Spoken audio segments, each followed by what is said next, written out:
Hello दोस्तों, आपके अपने चैनल एसजी नॉवल वर्ल्ड में आप सबका स्वागत है। ऐसे ही रोचक स्टोरी के लिए चैनल को सब्सक्राइब जरूर कर लीजिए। आइए अब एपिसोड कंटिन्यू करते हैं।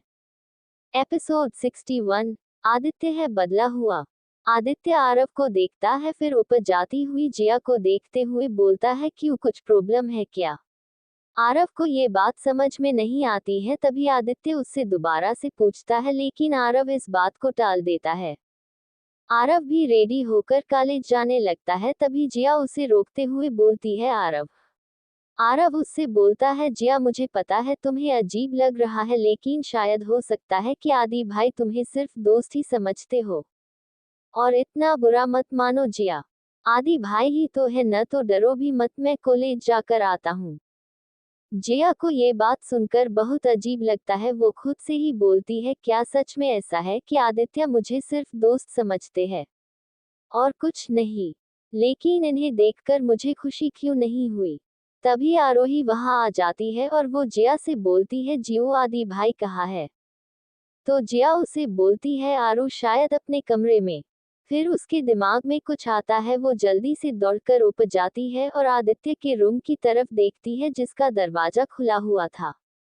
वो उस रूम के सामने जाती है तो देखती है आदित्य अभी नहाकर आया था। वो सिर्फ टॉवल में ही था। तभी जिया जल्दी से वहां से जाने लगती है। आदित्य उसे देख लेता है और जिया से बोलता है, जिया रुको। जिया के कदम रुक जाते हैं। वो उसकी तरफ देखती भी नहीं है। तभी आदित्य उसके पास आता है और पीछे से ही उसे बोलता है, तुम यहाँ मुझसे बात करने आई थी? जिया कुछ नहीं बोलती है। तभी आदित्य उसका हाथ पकड़ते हुए उसकी अंगूठी को देखता है और उससे बोलता है, तुमने तो काफी अमीर इंसान से शादी करने का फैसला लिया है। ये बात जिया को बिल्कुल भी अच्छी नहीं लगती है। वो आदित्य से अपना हाथ छुड़ाने लगती है। तभी आदित्य उससे बोलता है, अरे मैं तुम्हारा बचपन का दोस्त हूँ जिया। क्या तुम मुझसे बात भी नहीं करना चाहती हो? मैं इतने साल बाद आया हूँ जिया। जिया की आंखों में आंसू आ चुके थे। वो सिर्फ इतना ही बोलती है, आप मेरा हाथ छोड़िए। आदित्य उसका हाथ देखते हुए बोलता है, इस रिंग पर तो ए लिखा है, मतलब? तभी जिया अपना हाथ उससे छुड़ाते हुए बोलती है, यहाँ ए लिखा हुआ है। इतना बोलकर वो वहां से जाने लगती है। तभी आरोही वहां आ जाती है। वो आदित्य के पास जा रही थी, लेकिन जिया की आंख में आंसू देखकर वो वहीं रुक जाती है। आदित्य मुस्कुराता हुआ रूम में चला गया था और आरोही वो अपनी कमर पर हाथ रखकर उधर देख रही थी। वो नीचे आती है तो जिया से बोलती है, जियो, आदि भाई ने आपको परेशान किया क्या? ये सुनकर जिया उसे देखने लगती है। तभी वो आरोही से बोलती है, आरू, एक बात बोलूं, आप किसी से शेयर मत करना। आरोही जिया की उंगली में अपनी उंगली फंसाते हुए उससे बोलती है, आरू, प्रॉमिस जियो। तो जिया बाहर गार्डन में आरोही को लेकर आ जाती है और आरोही से बोलती है, आरो, आपको पता है बचपन में आपके आदि भाई कितने भी खड़ूस रहे हों, लेकिन वो कभी मुझे न कुछ बोलते थे और न ही किसी को बोलने देते थे। जैसे अभी आपको मेरे आने का पता चल जाता है, वैसे ही मुझे भी पता होता था। लेकिन इस बार जब आपके भाई आए हैं तो मुझे लग ही नहीं रहा है कि वो इतने सालों बाद वापस आ चुके हैं। आरोही को जिया की बातें थोड़ी थोड़ी समझ आ रही थी और थोड़ी थोड़ी समझ में नहीं आ रही थी। वो जिया से बोलती है, जियो, आप सेड मत हो, जब एके आएंगे न तो मैं उनको बोलूंगी कि जियो सेड है।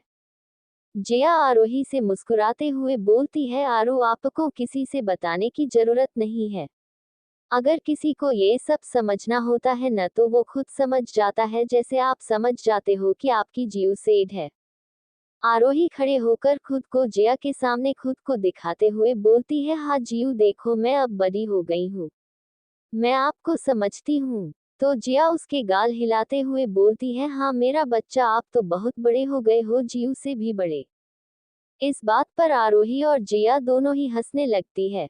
आदित्य उन दोनों को हंसते हुए अपने रूम में से देख रहा था। तभी उसके पास किसी का फोन आता है। वो फोन उठाता है और जिया को देखते हुए बोलता है, हाँ मैं आ गया हूँ। हाँ, यहाँ पर सब कुछ नॉर्मल है और यहाँ कुछ और भी बहुत अच्छा है, तुमने मुझे ये नहीं बताया था। तभी सामने से कुछ बोला जाता है तो वो उससे बोलता है, हाँ मैं देख लूंगा। फिर वो फोन काट देता है और सामने देखता है जया और आरोही अंदर आ रही थी। कपूर इंडस्ट्रीज। अभिषेक जी अपने केबिन में इधर उधर घूम रहे थे। वो परेशान लग रहे थे, तभी उनके पास एक फोन आता है तो वो बात करने लगते हैं। अभिषेक जी फोन पर बोलते हैं, ये तुमने अभी क्यों किया? मैंने कहा था ना कि कुछ दिन बाद ये काम करना चाहिए था। सामने से कुछ बोला जाता है, उसे सुनकर बोलते हैं, मैं परेशान हो रहा हूँ और तुम ये सब कुछ बोल रहे हो। वो तो अच्छा हुआ वो एक यहाँ नहीं है अभी, वरना मैं जरूर फंस जाता, क्योंकि वो हर बात जान जाता है। सामने से कुछ बोला जाता है जिसे सुनकर अभिषेक जी मुस्कुराने लगते हैं।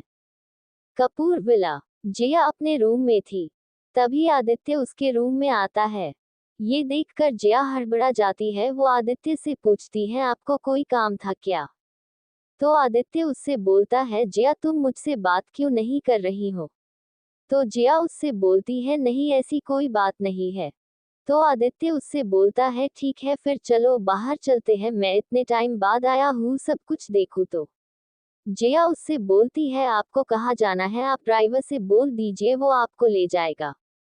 तो आदित्य उससे बोलता है, जिया मैं तुमसे पूछ रहा हूँ और तुम मुझे ड्राइवर के साथ जाने के लिए बोल रही हो। ये बोलते हुए आदित्य जिया की तरफ आ रहा था, तभी वहां प्रीति आ जाती है। वो अचानक से जिया को आवाज देती है, जिया। जिया जो थोड़ा डर गई थी, वो जैसे ही प्रीति की आवाज सुनती है उसे थोड़ी शांति मिलती है। वहीं आदित्य उसके कदम रुक जाते हैं, वो भी प्रीति की तरफ देखता है। प्रीति जल्दी से अंदर आती है और जिया के पास खड़ी होकर उसे आंखों से कुछ इशारा करती है, जिससे जिया शांत हो जाती है। तभी वो आदित्य से मुस्कुराते हुए बोलती है, आप आदित्य भाई हो ना? मैं प्रीति हूँ, क्या मैं आपको याद हूँ? आदित्य उसे देखता है और उससे बोलता है, हाँ लेकिन थोड़ा थोड़ा। वो जिया और प्रीति से बोलता है, आप लोग बात करो, मैं चलता हूँ। आदित्य वहां से चला जाता है। तो जिया जल्दी से प्रीति को गले लगा लेती है। प्रीति उसे बोलती है, जिया मैं हूं ना तेरे साथ। वो जिया से बोलती है, अच्छा हुआ आरव ने मुझे बता दिया था कि तू घर पर कंफर्टेबल नहीं हो पा रही है, ले मैं आ गई, अब कुछ दिन मैं तेरे साथ यही रहूंगी, मैंने डैड से परमिशन ले ली है। जिया उससे बोलती है, थैंक्स प्रीति, लेकिन तू कब तक यहाँ रह पाएगी? तभी प्रीति उससे बोलती है, देख जिया, तुझे हर जगह अकेले ही रहना है तो तुझे मजबूत रहना है। जैसे तू आरोही के लिए रहती है तो अपने लिए क्यों हिम्मत नहीं जुटा पाती है? अगर तू ऐसे ही करेगी तो कैसे चलेगा? बार बार डरना, किसी को अपना डर दिखाना सही नहीं होता जिया। जिया उससे बोलती है, हाँ शायद तू सही बोल रही है, लेकिन प्रीति ये आदित्य वो बचपन वाले आदित्य लगते ही नहीं है। तो प्रीति बेड पर बैठते हुए उससे बोलती है, जिया बचपन में हर कोई अलग होता है और बड़े होते होते वो बदल जाता है।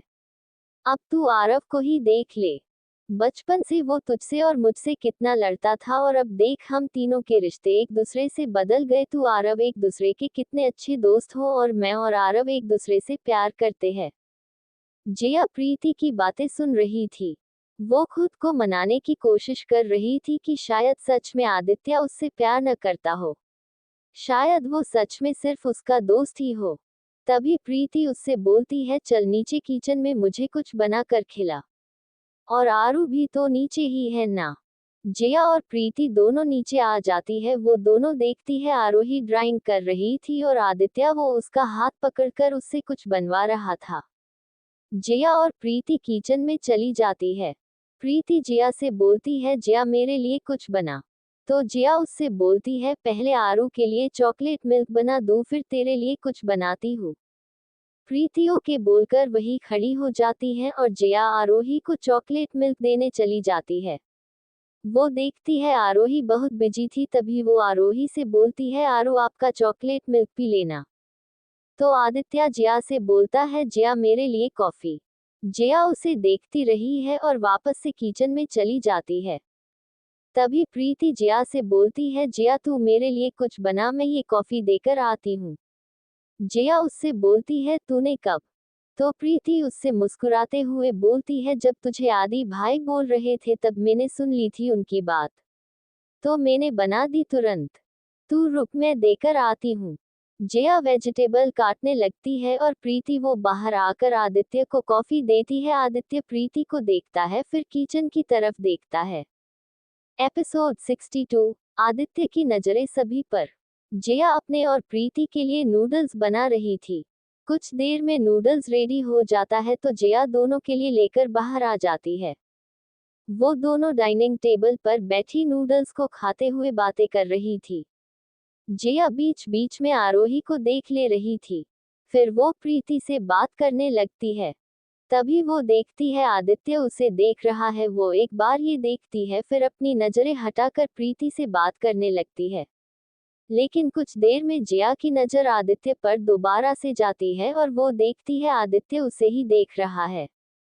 जया को ऐसे उसे देखना अच्छा नहीं लगता है तो वो प्रीति को ये बताती है। प्रीति हंसकर उससे बोलती है, वो इतने सालों बाद आए हैं ना, तो हो सकता है तुझे अच्छे से नोटिस कर रहे होंगे कि जया यही है ना।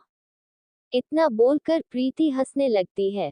वही जया उसे न जाने क्यों ये सब अच्छा नहीं लग रहा था। अनजाने में उसकी नजर अपनी हाथ की रिंग पर चली जाती है। वो उसे छूकर देखती है, फिर वापस से प्रीति से बात करने लगती है।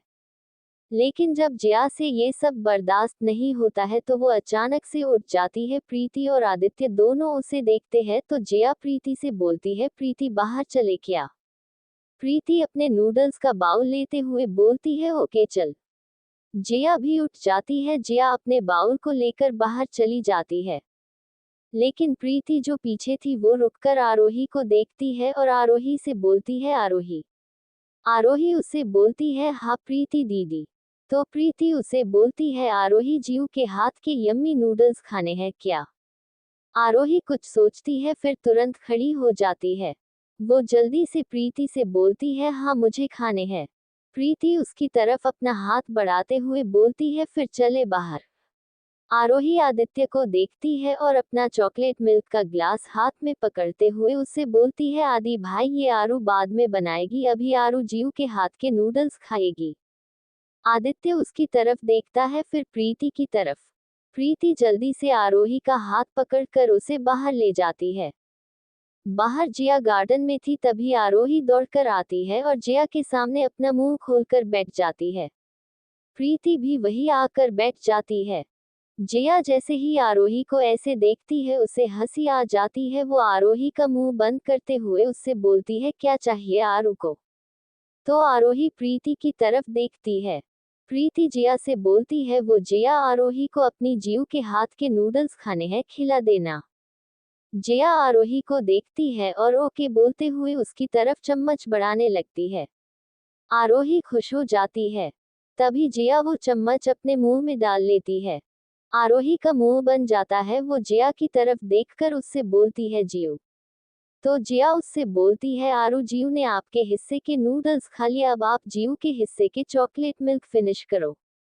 आरोही अपने हाथ में पकड़े हुए इस चॉकलेट मिल्क को देखती है जो आधा भी खत्म नहीं हुआ था, तो वो जया से मासूमियत से बोलती है, ये आधा आपका है क्या। जया उससे बोलती है, हाँ जैसे मेरे बाउल का आधा नूडल्स आपका है ना, वैसे ही आपकी ग्लास का आधा मिल्क मेरा है, तो आप अपनी जीव के लिए ये नहीं करोगी। आरोही चॉकलेट मिल्क को बिना किसी अर्गू किए पीने लगती है। प्रीति भी अपना नूडल्स खाने लगती है। आरोही सारा दूध पी लेती है तो जया को खाली ग्लास दिखाते हुए बोलती है, देखो जीव मैंने आपके हिस्से का दुख फिनिश कर दिया। जया उसके सर को सहलाते हुए बोलती है, वेरी गुड मेरे चैंप।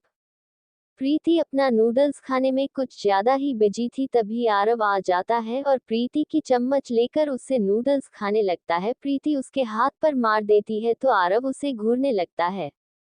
वही जया और आरोही हंसने लगती है। आरव उससे बोलता है, क्या है प्रीति, तुम देखती हो या नहीं, तुमने इस बंदरिया के सामने मुझे मारा। कुछ तो मेरी इज्जत की फिक्र किया करो। तभी जया भी उसके हाथ पर मार देती है और उससे बोलती है, डोंट कॉल मी बंदरिया। इस पर प्रीति हंसने लगती है। तो आरोही जया की गोद में बैठते हुए आरव से बोलती है, हाँ आप जीव को बंदरिया मत बुलाओ। जया आरोही को अच्छे से पकड़ते हुए बोलती है, अरे मेरा बच्चा। तो प्रीति आरव से बोलती है, देख रहे हो अब तो आरोही ने भी बोल दिया, अब तो बिल्कुल भी मत बोलना। आरव आरोही को देखता है और उससे बोलता है, आरू आप अपने भाई से प्यार नहीं करती हो क्या, आपकी जीव भी तो मुझे बंदर बुलाती है ना। इस बात पर आरोही कुछ सोचते हुए बोलती है, हाँ। तभी जिया आरोही के दोनों कानों पर हाथ रखते हुए हंसकर आरव से बोलती है, ओए मेरी आरू को फालतू की बात मत बताओ। आरव अपना हाथ मोड़कर उससे बोलता है, अच्छा ये फालतू की बातें हैं, रुको तुम तीनों को तो मैं अभी बताता हूँ। इस पर जिया आरोही और प्रीति उठकर भागने लगती है और आरव वो तीनों को पकड़ रहा था। इसी के बीच बीच में आरव, जिया और प्रीति एक दूसरे से लड़ ले रहे थे। ये सब देखकर आरोही बहुत हंस रही थी। तभी वो खड़ी हो जाती है और गुस्से में अपने हाथ मोड़कर सभी की तरफ देखते हुए बोलती है, कोई मुझे नहीं पकड़ रहा, जाओ मैं नहीं खेल रही। ये सुनकर आरव जिया और प्रीति को देखते हुए बोलता है, अच्छा आपको कोई नहीं पकड़ रहा सच्ची में। इतना ही बोलना था कि वो तीनों जाकर आरोही को पकड़ लेते हैं। आरोही हंसने लगती है। वही दूर खड़ा आदित्य अपना हाथ मोड़े गेट के पास खड़ा होकर काफी देर से इन्हीं लोगों को देख रहा था। वो हंसते हुए खुद से ही बोलता है, ये बच्चे सिर्फ बॉडी से बड़े हुए हैं। फिर वो कुछ सोचते हुए बोलता है, लेकिन जिया ने आरोही को नूडल्स खाने क्यों नहीं दिया था। रात हो चुकी थी इसलिए आरव आरोही को लेकर अंदर आ जाता है और प्रीति और जिया बात करते हुए अंदर आ रही थी। तभी प्रीति जिया से बोलती है, जिया तू आरोही को कितने अच्छे से संभाल लेती है ना। जिया मुस्कुराते हुए बोलती है, अगर ऐसे बहाने नहीं दूंगी उसे तो वो जरूर वो सब करेगी और आरू की तबीयत खराब हो जाएगी। तुझे तो पता है ना कि उसे जरा सी भी तीखी चीजें नहीं दे सकते हैं। प्रीति उससे बोलती है, हाँ मुझे पता है, चल अब अंदर चलते हैं। वो दोनों अंदर चली जाती है। वही पीछे खड़े आदित्य ने उन दोनों की बातें सुन ली थी। वो खुद से ही बोलता है, जिया को तीखे से प्रॉब्लम है क्या। जिया सिर्फ एक छोटी सी प्रॉब्लम की वजह से उसे इतना संभाल कर रखती है। वो वही खड़ा सोच रहा था, तभी पीछे से अभिषेक जी उसके कंधे पर हाथ रखते हैं। वो अचानक से किसी के हाथ को देखकर जल्दी से पीछे देखता है। पीछे अभिषेक जी खड़े थे। वो उन्हें देखकर रिलैक्स हो जाता है और उनसे बोलता है, वो आप है। तो अभिषेक जी उससे बोलते हैं, हाँ मैं हूँ, चलो अब अंदर। वो दोनों भी अंदर चले जाते हैं। एपिसोड 63, अभिषेक जी की नफरत। जिया सभी को खाना सर्व कर रही थी। तभी अभिषेक जी जिया से बोलते हैं, जिया बेटा मुझे तुमसे कुछ बात करनी है। जिया अभिषेक जी से बोलती है, हाँ बोलिए अंकल। तो अभिषेक जी उसे बोलते हैं, ठीक है लेकिन बेटा ये बहुत जरूरी बात है और मुझे अकेले में ही तुमसे ये बात करनी है। तो जिया सभी को देखती है, सभी उसे ही देख रहे थे। जिया उनसे बोलती है, ठीक है आप खाना खा लीजिए फिर बात करते हैं। कुछ देर में सभी लोग खाना खाकर चले जाते हैं। तो अभिषेक जी जिया से बोलते हैं, जिया। तभी आरोही आकर जिया के पास बैठ जाती है। तो अभिषेक जी उसे देखकर चुप हो जाते हैं। जिया ये बात नोटिस करती है तो वो आरोही से बोलती है, आरू कमरे में जाओ, प्रीति दीदी आपके लिए कुछ लाई थी जो उन्होंने अभी तक आपको नहीं दिया। आरोही आंखों में चमक लिए जिया से बोलती है, सच्ची जियो। तो जिया उसे बोलती है, हाँ जल्दी जाओ। आरोही जिया के रूम में चली जाती है। तभी अभिषेक जी जिया को एक डॉक्यूमेंट्स देते हुए बोलते हैं, देखो जिया बेटा मुझे गलत मत समझना, लेकिन मैंने तुमसे पहले भी इस पेपर पर साइन करने को कहा था, लेकिन तुमने उस टाइम कहा था कि जब आदि वापस आ जाएगा तब तुम इस पर साइन करोगी। तो आदि तो वापस आ गया है ना बेटा, अब तुम इस पर साइन कर दो, क्योंकि उस जमीन पर हमारा बहुत काम पड़ा हुआ है तो उसके लिए तुम्हारा इस पर साइन करना जरूरी है। जिया उस डॉक्यूमेंट को पढ़ती है, फिर अभिषेक जी से बोलती है, लेकिन अंकल ये तो आरू के लिए है ना। करुणा आंटी ने मुझे कहा था कि अगर या तो आदित्य बोलेंगे या आरू को जरूरत होगी तभी इस पेपर पर साइन करना। इतना बोलकर जिया खड़ी हो जाती है और अभिषेक जी से बोलती है, और मैंने तब भी कहा था कि जब तक मुझे सब ठीक नहीं लगेगा मैं करुणा आंटी से किया प्रॉमिस नहीं तोड़ूंगी। तो सॉरी अंकल अगर आपको बुरा लगा हो तो, लेकिन ये राजस्थान की प्रॉपर्टी दादा दादी ने करुणा आंटी को कुछ सोचकर दी होगी और करुणा आंटी के जरूर कुछ सोचा होगा आरू के लिए, तभी तो उन्होंने ये पूरी राजस्थान की प्रॉपर्टी मेरे नाम की है, जिससे मैं आरू को ये उसके सही समय पर दे दूं। और रही आदित्य की बात, तो पता नहीं क्यों अंकल ये आदित्य वो नहीं लगते हैं मुझे। इतना बोलकर जिया वहां से चली जाती है। और अभिषेक जी वो गुस्से में वो डॉक्यूमेंट्स पटक देते हैं और कुछ न बोलते हुए सीधे अपने कमरे में चले जाते हैं। वहीं ये सब काफी देर से कोई दूर खड़ा होकर देख रहा था। वो सीधे अभिषेक जी के रूम में जाता है। अभिषेक जी उसे देखते हैं और उससे बोलते हैं, तुम कर क्या रहे हो? उस जिया को लग ही नहीं रहा है कि तुम आदित्य हो। जी ये आदित्य जी है। आदित्य अभिषेक जी से बोलता है, आप मुझे बताएंगे ये प्रॉब्लम क्या है? तो अभिषेक जी रूम का दरवाजा अच्छे से बंद करते हैं और उससे बोलते हैं, हमारा कितने वर्षों पुराना जो राजस्थान का महल है, जिसे अभी भी वैसे ही रखा गया है। मॉम डैड ने उसे भाभी और करुणा के नाम कर दिया था। भाभी भैया के मरने के बाद मुझे लगा काम से काम मेरी बीवी तो वो मुझे देगी, लेकिन नहीं, उसने उसे उस जिया के नाम कर दिया। और वो जिया उसे करुणा ने कहा था कि जब आदित्य नहीं बोलेगा ये किसी के नाम मत करना। और मुझे वो महल चाहिए। उस महल में ऐसा बहुत कुछ है, वो महल हमारे पूर्वजों के जमाने का है, तब वहाँ के राजा से हमारे पूर्वजों ने वो खरीदा था, और जब मैं उसका इस्तेमाल करना चाहता हूँ तो वो प्रॉपर्टी ही मेरे हाथ में नहीं है। मुझे लगता था कि मेरी बीवी मुझसे बहुत प्यार करती थी, एकदम भोली भाली सीधी सी, लेकिन नहीं। मैंने सोचा आदि तो यहाँ से हट गया और आरव वो तो नासमझ था, तो वो मेरे ही न करेगी, लेकिन उसने सब उठाकर उस जिया के नाम कर दिया। वो लड़का ये सब कुछ बहुत ध्यान से सुन रहा था, तो अभिषेक जी उस पर गुस्सा करते हुए बोलते हैं, और तुम्हें यहाँ जिस काम के लिए लाया हूँ वो तो तुमसे हो नहीं रहा, इस जिया को यकीन ही नहीं हो रहा है तुम पर। तभी वो लड़का भी गुस्से में अभिषेक जी से बोलता है, आप मुझे अपना गुस्सा मत दिखाएं, मुझे यहाँ जो काम करने के लिए भेजा गया है वो तो मैं पूरा करके ही जाऊंगा, और उस लड़की को मुझ पर भरोसा नहीं हो रहा है। फिर वो कुछ सोचकर मुस्कुराते हुए बोलता है, तो अब आप देखिएगा, उसे मुझ पर भरोसा हो या न हो, पेपर तो मैं उससे साइन करवा कर ही रहूंगा। अभिषेक जी को उसकी बात पर थोड़ा बहुत भरोसा हो रहा था, तो वो उसे बोलते हैं, ठीक है अभी तुम रूम में जाओ, वरना किसी ने तुम्हें यहाँ देखा तो तुम पर जरूर कोई न कोई शक करेगा। वो लड़का उनसे बोलता है, ठीक है जा रहा हूँ।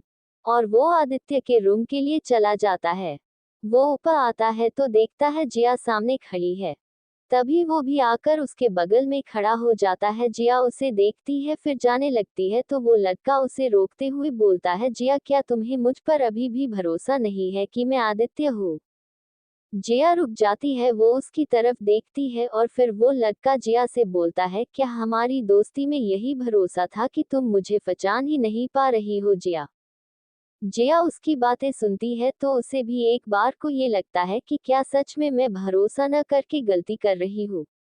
लेकिन फिर भी मुझे ऐसा क्यों नहीं लग रहा है कि ये वही आदित्य है। वो लड़का जिया को अपनी सोच में गुम देखता है, तो मुस्कुराते हुए जिया को देखता है और फिर उससे बोलता है, देखो जिया, तुम्हें हमारी बचपन की दोस्ती की कसम, तुम्हें मुझ पर भरोसा करना होगा। क्योंकि मैं आदित्य कपूर हूँ, ये बात कोई गलत साबित नहीं कर सकता है। कोई भी नहीं। जिया उसकी तरफ देखती है, फिर उससे बोलती है, ठीक है आप जाए, सो जाए, काफी रात हो गई है।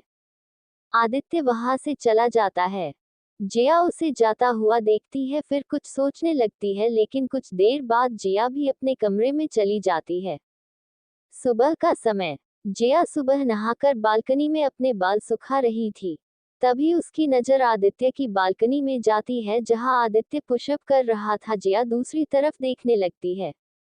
तभी वो लड़का उठता है और मुस्कुराते हुए जिया से बोलता है, जिया इसमें शर्माना कैसा? तुम मुझे देख सकती हो। जिया उसकी तरफ देखती भी नहीं है, वो अपने बालों को पीछे करती है। तभी वो लड़का उसके बालों को देखते हुए बोलता है, वाह जिया, तुम खुले बालों में और ब्यूटीफुल लगती हो। जिया उसकी तरफ देखे बिना उसे थैंक यू बोलकर अंदर चली जाती है। और वो लड़का हंसने लगता है। जिया आरोही को उठाती है, उसे रेडी करके नीचे ले आती है। प्रीति भी उसके साथ ही थी। सभी लोग नाश्ता करने लगे थे। तभी वो लड़का आदित्य वो आरव, जिया और प्रीति की तरफ देखते हुए बोलता है, आरव मैं सोच रहा हूँ कहीं बाहर घूमने चले। आरोही, जिसे जिया ने रेडी कर दिया था, वो खुश होते हुए बोलती है, हाँ भाई चलिए, मेरे फेवरेट हीरो की मूवी देखेंगे। जिया उसे बोलती है, आरोही चुप हो जाती है। तभी आरव उस लड़के से बोलता है, भाई आइडिया तो अच्छा है लेकिन कहाँ चले। तो वो लड़का कुछ सोचते हुए बोलता है, वैसे आरोही ठीक बोल रही है, हम मूवी देखने चलते हैं। प्रीति और जिया वो दोनों चुप थी तो आरव उसे बोलता है, ठीक है भाई, मैं टिकट्स बुक करवाया हूँ, हम सभी चलते हैं। पर आरू, तभी जिया सभी से बोलती है, आरू स्कूल जाएगी। आरोही जो अब तक खुश हो गई थी वो मुंह बनाकर खड़ी हो जाती है। तो वो लड़का आदित्य उठते हुए आरोही के पास जाकर बोलता है, नहीं आज आरोही स्कूल नहीं जाएगी, वो आज अपने भैया के साथ घूमने जाएगी, है ना आरोही। आरोही अपना सर हिलाते हुए उससे बोलती है, हाँ प्लीज न जीऊ, बस आज कल से प्रोमिस आरू स्कूल जाएगी। आरव भी जिया से बोलता है, जिया आज रहने दो ना। जिया सभी को इतना बोलते हुए देखती है तो मान जाती है और आरोही से बोलती है, अच्छा ठीक है लेकिन सिर्फ आज के लिए, अब चलो अपनी यूनिफॉर्म चेंज करो। आरोही जिया के साथ चली जाती है और प्रीति और आरव वो दोनों आपस में हंस हंस कर बातें कर रहे थे। तभी आदित्य अभिषेक जी के रूम में जाता है और उनसे बोलता है, लाइए वो पेपर्स मुझे दीजिए। अभिषेक जी उसे वो पेपर्स दे देते हैं और उससे बोलते हैं, आई होप तुम ये काम सही से और सही समय पर कर लो। वो मुस्कुराते हुए वहां से चला जाता है। अभिषेक जी ऑफिस चले गए थे और सभी लोग घूमने जाने के लिए रेडी होने लगते हैं। जिया भी अपने रूम में रेडी हो रही थी, उसने एक ऑफ वाइट कलर का सूट पहना हुआ था। वो अपने सूट की जिप बंद करने के लिए हाथ पीछे करती है लेकिन वो जिप फंस गई थी। तभी उसके रूम का गेट खुलता है तो उसे लगता है कि प्रीति आई है। वो बिना देखे ही बोलती है, प्रीति जरा ये जिप बंद करना, पता नहीं कहाँ फंस गई है। वो आदित्य था, वो आकर जिया के सूट की जिप को अचानक से जोर से खींच देता है, जिससे वो जिप टूट जाती है। तो वो जिया से बोलता है, ये तो टूट गई। जिया जैसे ही ये आवाज सुनती है उसके होश उड़ जाते हैं। वो अचानक से पीछे मुड़ती है, सामने वो लड़का आदित्य खड़ा था। जिया जल्दी से अपना दुपट्टा उठाकर खुद को ओढ़ लेती है और उससे गुस्से में बोलती है, आप यहाँ क्या कर रहे हैं। तो वो जिया से बोलता है, वो मैं तुम्हें बुलाने आया था लेकिन देखा तुम प्रॉब्लम में हो तो मैं हेल्प करने लगा। जिया उससे बोलती है, आपका नाम प्रीति है क्या, मैंने प्रीति को आवाज दी थी। वो जिया से बोलता है, अरे मुझे लगा जब तक प्रीति को बुलाऊंगा बहुत देर हो जाएगी, इसलिए मैंने ही हेल्प कर दी तुम्हारी। एपिसोड 64, जिया हुई किडनैप। जिया गुस्से में उससे बोलती है, क्या आपका नाम प्रीति है, क्योंकि जहां तक मुझे याद है मैंने प्रीति को आवाज दी थी।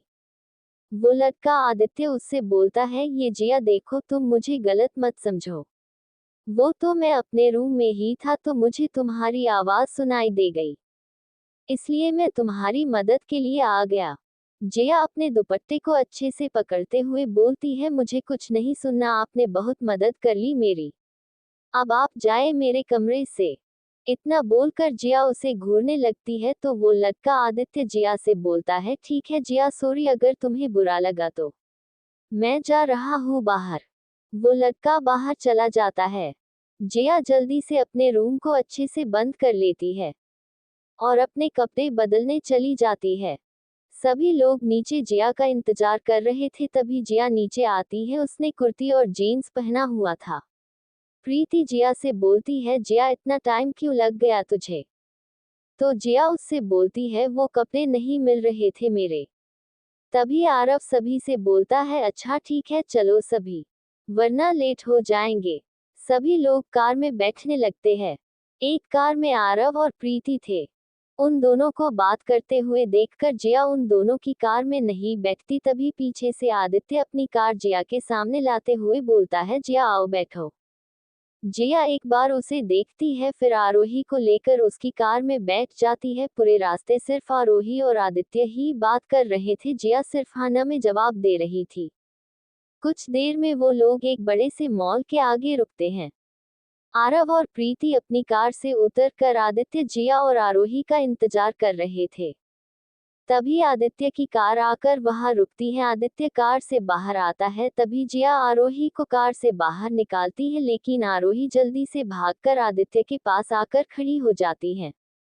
सभी लोग अंदर चले जाते हैं। मूवी स्टार्ट हो चुकी थी और सभी लोग अपनी अपनी सीट पर बैठे थे। आरोही उस लड़के आदित्य और जया के बीच वाली सीट पर बैठी थी और प्रीति और आरव वो दोनों एक अलग सीट पर बैठे हुए थे। मूवी को सबसे ज्यादा एंजॉय आरोही कर रही थी। मूवी देखते आरोही सो जाती है तो जया उसे अच्छे से पकड़ लेती है जिससे आरोही की नींद न टूटे। तभी अंधेरे में जया को ऐसा लगा कि किसी ने उसके कंधे को टच किया है। जया अचानक से डर जाती है। वो अपना कंधा टच करके देखती है लेकिन कोई हाथ नहीं था। जया फिर से मूवी देखने लगती है। तभी उसे फिर से लगता है कि किसी ने फिर से उसे टच किया। जया फिर अच्छे से बैठ जाती है। तभी जैसे ही उसे लगा कोई उसे टच करने वाला है वो अंधेरे में ही उसके गाल पर एक थप्पड़ लगा देती है। तभी टप्पा थप्पड़ पड़ने से उस लड़के की आवाज निकल जाती है। जया को पता चल जाता है कि ये कोई और नहीं वो लड़का आदित्य ही है। वो तभी कुछ नहीं बोलती हैं। मूवी खत्म हो जाती है और पूरे हॉल की लाइट ऑन हो जाती हैं। जया आदित्य को देखती है। वो बैठा था लेकिन उसके गाल पर थोड़ा बहुत निशान था।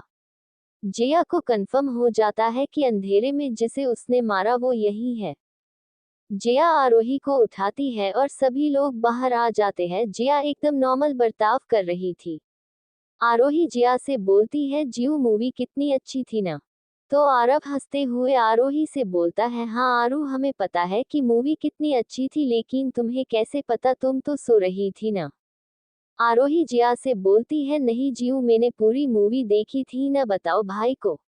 जया आरव से बोलती है आरव चलो सभी को कुछ खिला भी दो, अब आरू को दवा भी लेनी है।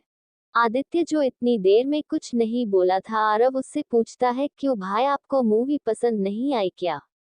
तो आदित्य एक बार जया की तरफ देखता है। तभी जया आरव से बोलती है आरव आई थिंक मूवी सबसे ज्यादा इन्हें ही अच्छी लगी। वो लड़का आदित्य जया को घूर कर देखता है। जया सामने देखने लगती है। सभी लोग वही एक रेस्टोरेंट में जाते हैं और आरव जाकर खाने का ऑर्डर देकर आता है। सभी बात करने लगते हैं। कुछ देर में पूरा टेबल अलग अलग डिशेज से भरा हुआ था। सभी लोग खाने को एंजॉय करने लगते हैं।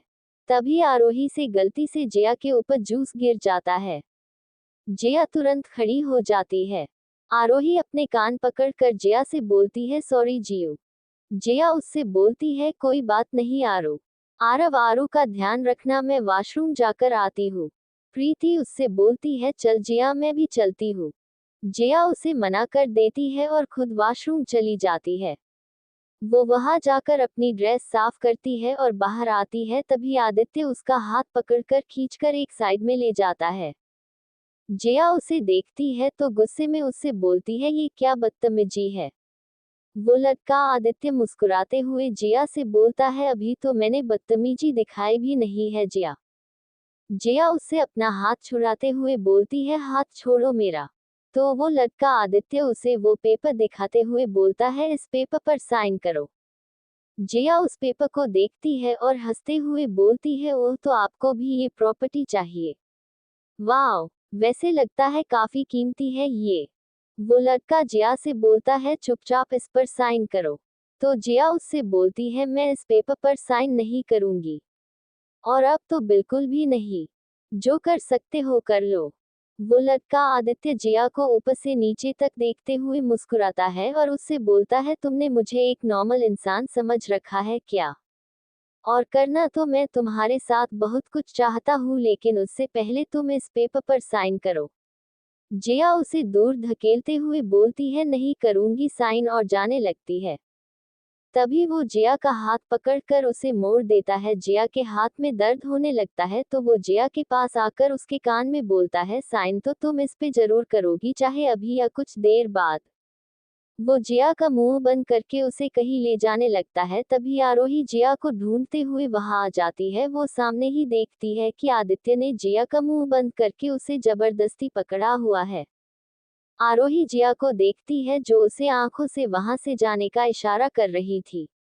आरोही आदित्य को बोलती है भाई आपने जीव को ऐसे क्यों पकड़ा है। वो उसके हाथ पर मारते हुए बोलती है आप बहुत गंदे हो, छोड़ो मेरी जीव को, देखो वो रो रही है, उन्हें दर्द हो रहा है। वो उस लड़के के हाथ पर मारने लगती है, तभी वो आरोही को धक्का दे देता है, आरोही गिर जाती है।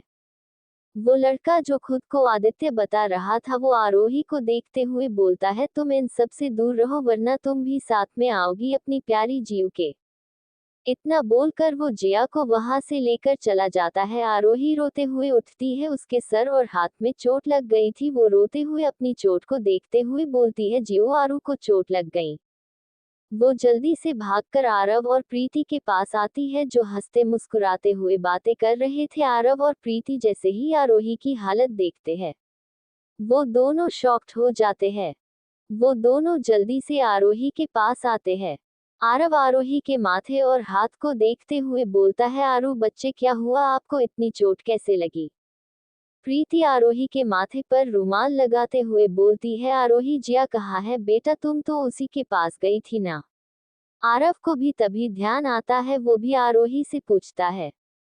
और आरोही वो चुप ही नहीं हो रही है, वो बहुत जोर जोर से रो रही थी। वो आरव को उस तरफ दिखाते हुए बोलती है, जीव जीव को ले गए, वो रो रही थी। आरव और प्रीति दोनों शॉक्ड हो जाते हैं। आरव आरोही से पूछता है, क्या बोल रहे हो बेटा, कौन लेकर गया जिया को? आरोही और तेज रोने लगती है। वो आरव के कंधे पर अपने छोटे छोटे हाथों से मारते हुए बोलती है, जीव को वापस लाओ। भाई उन्हें मुंह बंद करके ले गए, वो रो रही थी। आरव आरोही को गले लगाकर शांत करता है और उससे बोलता है, आरू क्या आदि भाई जिया को ले गए? आरोही रोते हुए ही बोलती है, हाँ वो जीव को ले गए, जीव नहीं जा रही थी। ये सुनकर आरव और प्रीति दोनों शॉक्ड हो जाते हैं। आरव आरोही को प्रीति को देता है और जल्दी से उस तरफ जाता है। वहां वो लोगों से पूछता है, लेकिन कोई कुछ नहीं बता रहा था। आरव वहां आसपास देखता है, लेकिन वहां एक भी कैमरा नहीं लगा हुआ था।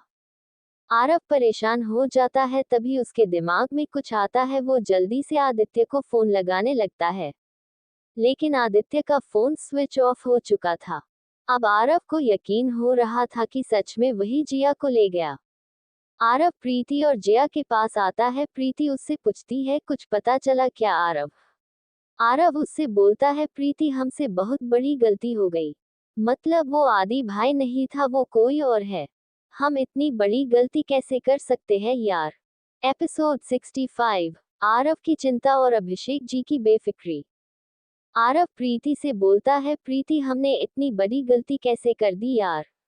मुझे ये बात डैड को बतानी होगी कि हमसे बहुत बड़ी गलती हो गई। और जिया, ओह गॉड, मैं उसे कैसे ढूंढूं? वो कहाँ गया होगा जिया को लेकर, और क्यों? आरव खुद ही सब बातों से कंफ्यूज और परेशान हो गया था। तभी वो प्रीति को बोलता है, प्रीति तुम आरू को विला लेकर जाओ, मुझे डैड से बात करना है। प्रीति हाँ ठीक है आरव बोलकर आरोही को गोद में उठा लेती है, लेकिन आरोही चुप ही नहीं हो रही थी। वो आरव से बोलती है, नहीं मुझे जीव के पास जाना है, मुझे जीव के पास लेकर चलो प्लीज। प्रीति की आंखों में भी आंसू आ जाते हैं। वो आरोही को चुप कराते हुए बोलती है, आरोही चुप हो जाओ, जिया आ जाएगी बेटा। आपके आरव भाई जा रहे हैं ना, वो जिया को लेकर ही आएंगे। प्रीति भी आस भरी नजरों से आरव से पूछती है, आरव ले आओगे ना जिया को? आरव उन दोनों को देखता है और उन दोनों से बोलता है, मैं जा रहा हूँ न, वो मिल जाएगी आरू। आप चुप हो जाओ, अभी आप प्रीति के साथ विला जाओ। इतना बोलकर आरव प्रीति और आरोही को बाहर लेकर आ जाता है और उन्हें कार में बिठाकर ड्राइवर के साथ कपूर विला भेज देता है। आरव अपनी कार से कपूर इंडस्ट्री जाता है। वो जल्दी से अभिषेक जी के केबिन में जाता है। अभिषेक जी किसी से फोन पर बात कर रहे थे। तभी आरव बिना उनसे पूछे केबिन के अंदर आ जाता है और जल्दी से अभिषेक जी से बोलता है, डैड वो जिया। अभिषेक जी जल्दी से फोन काटते हैं, लेकिन वो आरव की बात नहीं सुनते और उससे गुस्से में उसे बोलते हैं, आरव ये क्या तरीका है, तुम बिना परमिशन के केबिन में आ गए, मैं किसी से इम्पोर्टेंट बात कर रहा था ना। आरव अभिषेक जी की बात सुनता है तो उसे अभिषेक जी का बर्ताव बहुत अजीब लगता है। वो अभिषेक जी से बोलता है, लेकिन डैड। तो अभिषेक जी उसे बीच में रोकते हुए बोलते हैं, नहीं आरव ये सही तरीका नहीं है, तुम्हें ध्यान रखना चाहिए। आरव अभिषेक जी से बोलता है, डैड आप मेरी बात तो सुनिए। मैं कितनी देर से बोलने की कोशिश कर रहा हूँ लेकिन आप है कि सुन ही नहीं रहे हैं। अभिषेक जी आरव को देखते हैं, वो परेशान लग रहा था। तो वो खुद को शांत करते हुए आरव से बोलते हैं, क्या हुआ है आरव? आरव उनसे बोलता है, डैड वो आदि भाई, मतलब वो लड़का वो जिया को कहीं लेकर चला गया है। अभिषेक जी ये बात सुनते हैं तो वो रिलैक्स होते हुए अपनी चेयर पर बैठ जाते हैं और आरव को देखते हुए बोलते हैं, आरव इसमें कौन सी चिंता करने की बात है? दोनों अच्छे दोस्त हैं तो आदि कहीं बाहर ही ले गया होगा ना जिया को। आ जाएगा, चिंता मत करो। आरव अभिषेक जी की बात सुनता है तो उनसे बोलता है, डैड आप समझ नहीं रहे हैं, वो जिया को जबरदस्ती कहीं लेकर गया है और मुझे यकीन है कि वो आदि भाई नहीं है। अभिषेक जी आरव की इतनी बातें सुनने के बाद भी आराम से उससे बोलते हैं, आरव शाम तक का इंतजार कर लो। और वो आदि ही है, वो इतने साल बाद आया है, तुम इस पर भरोसा नहीं कर पा रहे हो। आरव अभिषेक जी से बोलता है, डैड लेकिन जिया और आदि मतलब उस लड़के दोनों का ही फोन नहीं लग रहा है। और क्या जिया हमें बिना बताए ऐसे ही कहीं भी चली जाएगी? उसने आज तक तो ऐसा कभी भी नहीं किया है। अभिषेक जी आरव से बोलते हैं, अच्छा ठीक है, बताओ तुम्हें क्या लगता है?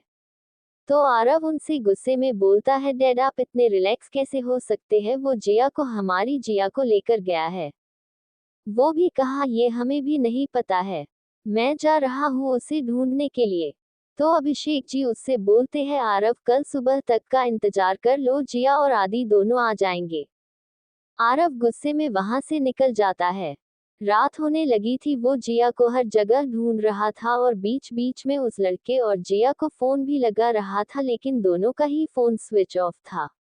आरव परेशान हो चुका था, तभी उसके पास प्रीति का फोन आता है। वो कार साइड में रोककर फोन उठाता है तो उसे आरोही के रोने की आवाज सुनाई देती है। आरव प्रीति से बोलता है, प्रीति कैसे भी करके आरू को चुप कराओ। तुम जानती हो ना उसकी तबीयत खराब हो जाएगी अगर वो इतना रोएगी तो। प्रीति आरव से बोलती है, आरव मैं कोशिश तो कर रही हूँ लेकिन तुम जानते हो आरोही, जब तक जिया को नहीं देख लेगी वो शांत नहीं होगी और इसमें कुछ खाया भी नहीं है। तभी वो आरव से पूछती है, आरव कुछ पता चला क्या? तो आरव निराश होकर उससे बोलता है, प्रीति मैं ढूंढ रहा हूँ जिया को। मैंने इतनी जगह देख ली लेकिन वो नहीं मिल रही है। मुझे समझ में नहीं आ रहा है कि मैं उसे कहाँ ढूंढने जाऊँ। प्रीति आरव से बोलती है, आरव पुलिस कंप्लेन करो ना। तो आरव उसे बोलता है, प्रीति डैड ने कहा है कल सुबह तक का इंतजार करो, वो दोनों आ जाएंगे। मुझे समझ में नहीं आ रहा है कि आखिर डैड के दिमाग में चल क्या रहा है। वो कैसे किसी 2 दिन के आए हुए इंसान पर इतनी जल्दी भरोसा कर सकते हैं? प्रीति उससे बोलती है, आरव मुझे खुद समझ में नहीं आ रहा है कि मैं तुमसे क्या बोलूं, लेकिन मुझे पूरी तरह से लग रहा है कि ये आदि भाई नहीं है। तो आरव भी उससे बोलता है, प्रीति मुझे आरोही की बात पर यकीन है, जरूर वो आदि भाई नहीं है, वरना चाहे कुछ भी हो जाए वो जिया के साथ ऐसा कुछ नहीं करेंगे। आरव प्रीति से बोलता है, प्रीति मैं घर आ रहा हूँ, वहां आकर सोचते हैं कि क्या करना है आगे। प्रीति उससे बोलती है, ठीक है आरव आराम से आना। एक सुनसान जगह, एक बड़ा सा घर लेकिन काफी पुराना, देखने में डरावना भी। उस घर के एक कमरे में जिया बेड पर बेहोश पड़ी हुई थी। तभी उसे होश आने लगता है। जिया अपनी आंखें खोलती है तो वो देखती है कि वो किसी पुराने से कमरे में है। जिया तुरंत उठकर बैठ जाती है। वो चारों तरफ देखती है, उस कमरे में सिर्फ एक लाइट जल रही थी। जिया खुद से बोलती है, ये मैं किस जगह पर हूँ? तभी उसे याद आता है कि उसे वो लड़का आदित्य जबरदस्त बेहोश करके यहाँ लाया है। जिया जल्दी से उठती है और दरवाजे के पास जाकर उसे खोलने की कोशिश करने लगती है। वो दरवाजा बाहर से बंद था इसलिए जिया उसे खोल नहीं पाती है। जिया दरवाजे को खटखटाते हुए चिल्लाकर बोलती है, दरवाजा खोलो, मुझे बाहर जाना है, किसने मुझे यहाँ बंद किया है? जिया सिर्फ चिल्ला रही थी, सामने से उसे कोई आवाज सुनाई नहीं दे रही थी। तभी उस रूम का दरवाजा खुलता है और एक लड़की अंदर आती है। वो हाथ में एक ट्रे लेकर आई थी। जिया उसे देखती है तो बाहर जाने लगती है। तभी वो लड़की आराम से ट्रे रखते हुए उससे बोलती है, मत करो इतनी कोशिश, जब तक सर नहीं चाहेंगे तुम यहाँ से बाहर नहीं जा पाएगी। जिया के कदम रुक जाते हैं, वो उस लड़की की तरफ देखते हुए उससे बोलती है, तुम और तुम्हारे सर। My foot. कहा है तुम्हारे सर, और मैं भी देखती हूँ मुझे यहाँ पर बंद करके कैसे रखते हैं तुम्हारे सर। जिया बाहर जाने लगती है, तभी वो लड़की उसे ट्रे की तरफ देखने को बोलती है। जिया जैसे ही उसे देखती है, वो लड़की फिर से दरवाजा बंद करके चली जाती है। जिया गुस्से में दरवाजे को पीटने लगती है और उससे बोलती है, तुम्हारी हिम्मत कैसे हुई मुझे यहाँ बंद करने की? दरवाजा खोलो। जिया को जब कोई आवाज नहीं आती है तो वो शांत हो जाती है और जाकर उस ट्रे से पानी का ग्लास उठाकर थोड़ा पानी पीती है, लेकिन फिर रुककर वो उसमें रखा एक डॉक्यूमेंट और पेपर देखती है। जिया उसे उठाकर देखती है, वो वही प्रॉपर्टी पेपर था। जिया का दिमाग खराब हो जाता है, तभी वो देखती है ट्रे में एक पेपर है जिस पर कुछ लिखा हुआ है। जिया उसे उठाकर पढ़ती है, उस पर लिखा हुआ था, इस डॉक्यूमेंट को फाड़ने की कोशिश भी मत करना और चुपचाप इस पर साइन करो, वरना अभी तुम मुझे जानती नहीं हो कि मैं कौन हूँ। जिया उसे पढ़ते ही उस डॉक्यूमेंट को जमीन पर फेंक देती है और गुस्से में उस पर पानी डाल देती है, जिससे वो डॉक्यूमेंट पूरी तरह से गीला हो जाता है। जिया चिल्लाते हुए उस ग्लास को दीवार पर मार देती है और सामने देखते हुए बोलती है, मैं इस पर साइन नहीं करूंगी, चाहे तुम कुछ भी कर लो। जिया जब देखती है कि बाहर से कोई आवाज नहीं आ रही है तो वो वहीं बैठ जाती है और आरोही के बारे में सोचने लगती है, क्योंकि जब उसने आरोही को देखा था तो आरोही को चोट लग गई थी। तो दोस्तों, आज के इस भाग में बस इतना ही, मिलते हैं अगले भाग में, तब तक के लिए आप सभी कहानी को पढ़ते रहिए। और प्लीज यार, आप सभी लोग लाइक और कमेंट तो रोज किया कीजिए, जिससे मुझे समझ आएगा कि आप सभी को ये कहानी कैसी लग रही है। बाकी का नेक्स्ट एपिसोड नेक्स्ट पार्ट में कवर करेंगे। कहानी को लाइक शेयर कमेंट जरूर करें और प्लीज लाइक भी जरूर करें। Thank you.